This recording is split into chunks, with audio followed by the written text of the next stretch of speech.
Live from the KHOU11 studios, it's Great Day Houston. And now, here's your host, Deborah Duncan. Good morning, everybody, and welcome to Great Day. Thank you very much. Okay, so I have a little question for our audience members. How many of you planned your outfit days in advance, just in case you were caught on TV? How many of you laid it out last night? Raise your hand. Those of you in the T-shirts, we know you knew what you were wearing. But some of you in the other special outfit, yes, you did. You laid it out last night, and because you thought, I might be caught on TV, right? Well, go ahead, back row, stand up so we can see your outfit. Stand up. There you go. Oh, look at that. Okay. You can sit down now. When it comes to your appearance, what you wear can say a lot about who you are. Certain clothes show your profession. Scrubs might show that you're in the healthcare industry. A police uniform means you're in law enforcement. But normal clothes also speak even when we're not talking. For example, men in the audience, what does this outfit say when your wife comes to bed at night? Oh, wait, hold on. Let me zip it all the way to the top. Okay. Does the word lockdown come to mind? What do you want me to say? Give me a break. I mean, this is ridiculous. Your eyes were the first thing I noticed when I met you, so why would I want anything different? Are you trying to have sex with me? I am.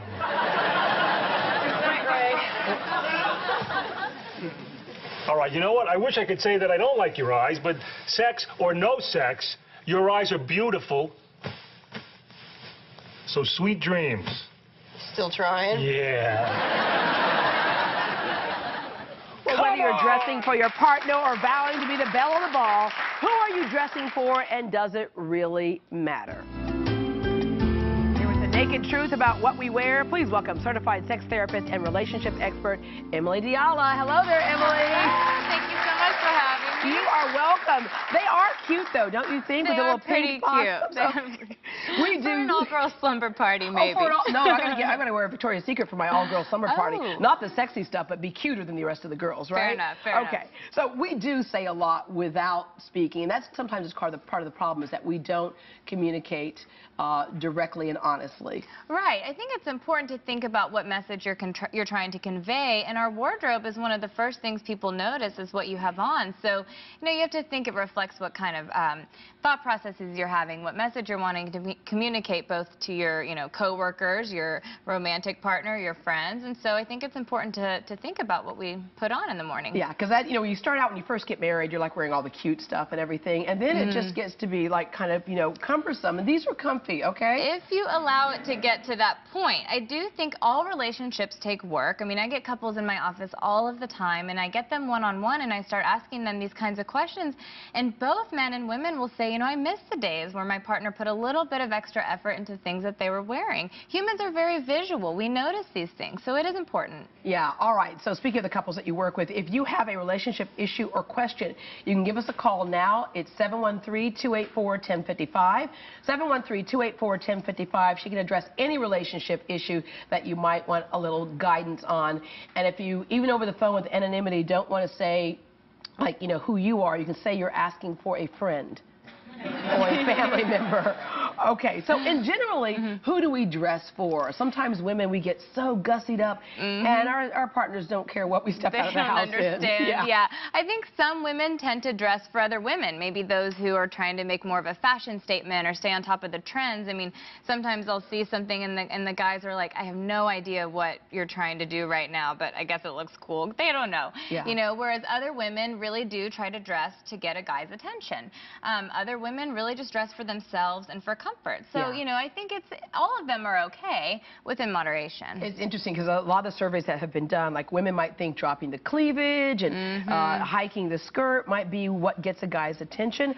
Oftentimes you ask men what they like, and they're like, that's not sexy to me. Yeah. My imagination is more sexy to me. It's absolutely true. I mean, men more than women are more visual.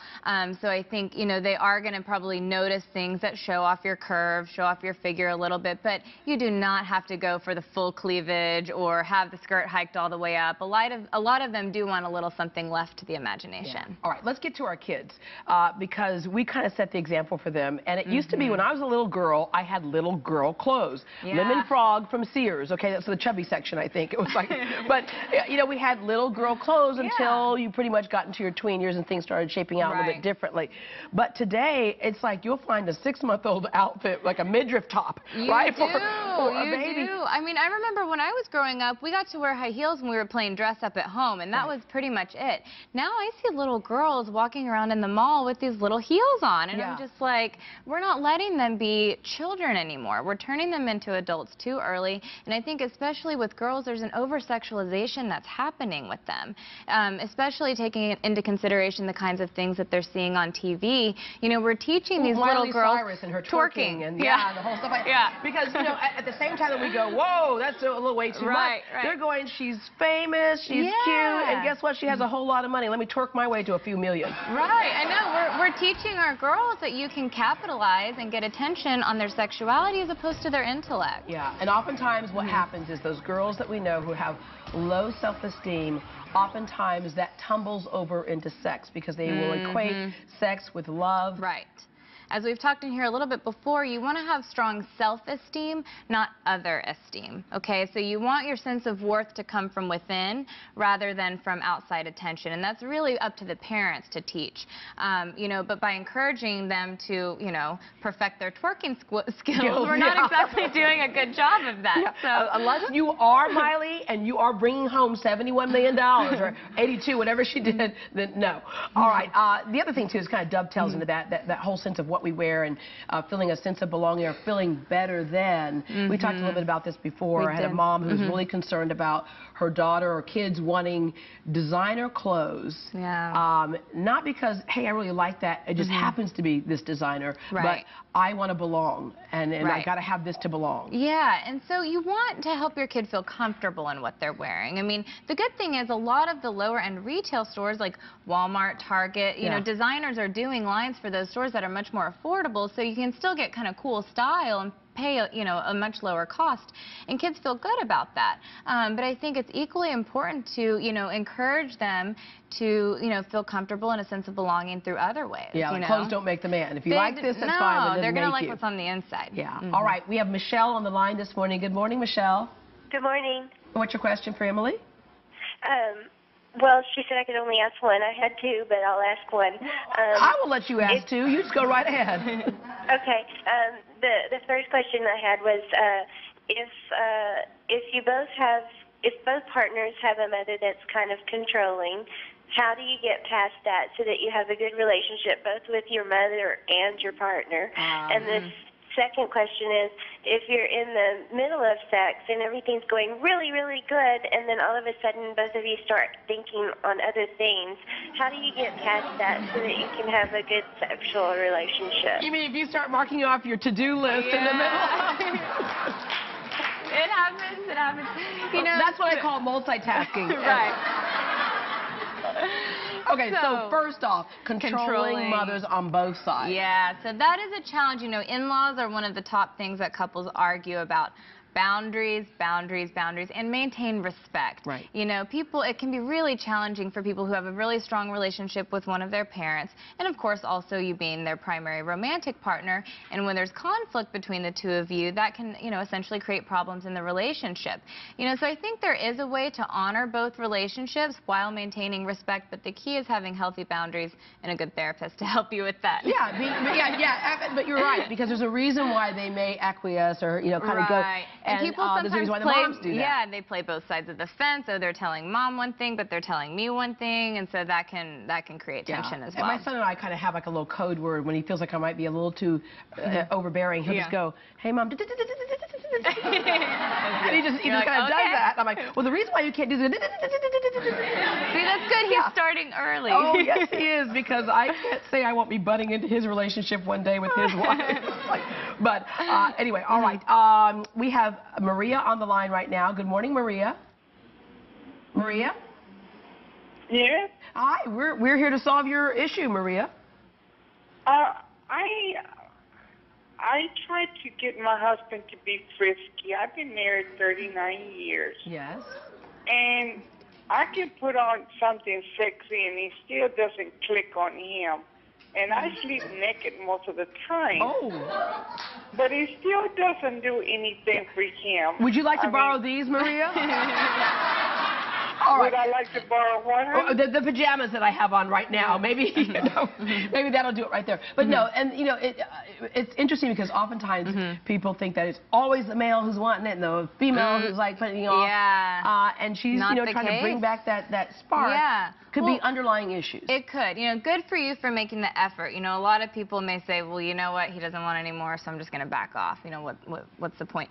But the truth is, especially with low sexual desire, there can be so many different factors or combinations of factors that contribute to it. It's one of the most complex issues that I see in my office. It can be everything from low self-esteem, psychological issues, side effect of medication, relationship problems. Yeah. It can and be then secondary. The granddaddy of them all. He may be, getting it somewhere else. So it is important, to do a really thorough history and assessment, which is what I always do when I get a new client, because especially with desire, there can be a lot of different things. So, and 9 times out of 10, it is not about you. So it doesn't matter what you do or what you put on or what grand of a gourmet meal you cook. A lot of times the issue is coming from within them. That's what starts that crumbling of that relationship. You think it's you. You think it's you, and that's where codependency starts to kick in, and you try to do everything you can to salvage, and it just, Get counseling so you can stop that right away. All right, Roy. Good morning, Roy.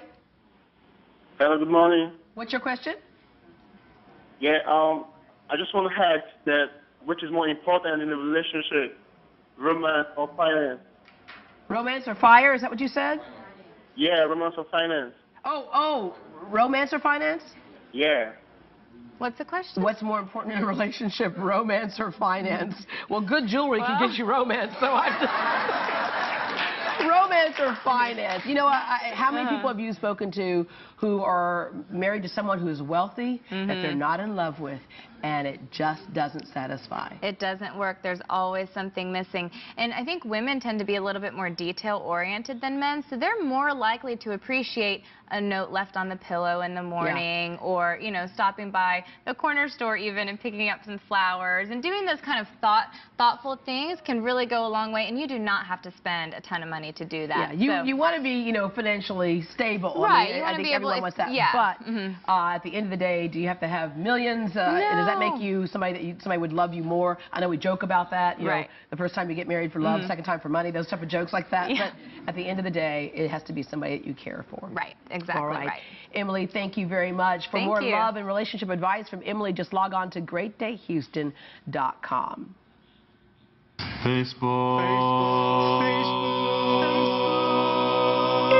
Well, speaking of love, many of us love sweets, but coming up on the show, we have a guest who says sugar is toxic and needs to be dropped from your diet. So we want to know. Oh, yeah, the audience is going, what? Well, if you drop sugar, what is the one sweet thing you would miss the most? Some of you can't live without sweet fizz of a soda, ice cream, chocolate, gooey brownies, cheesecake. What is your sugar downfall? We'll share some of your preferences later on in the show. Emily? Reese's Peanut Butter Cup. Reese's Peanut Butter Cup. All right. Coming up next. 2 a day. I can't even explain what you're about to see. All I can say for sure is that it's pretty cool. Great Day correspondent Courtney Perna is standing by to show us how to hit the water like never before. Hi, Courtney. Yeah, Deborah, I can't really explain it either, but I've kind of come up with, it's a cross between a dolphin and Iron Man. It's actually called a flyboard. It's the latest generation in extreme water sports. Coming up, I will show you where you need to go to learn how to surf the sky.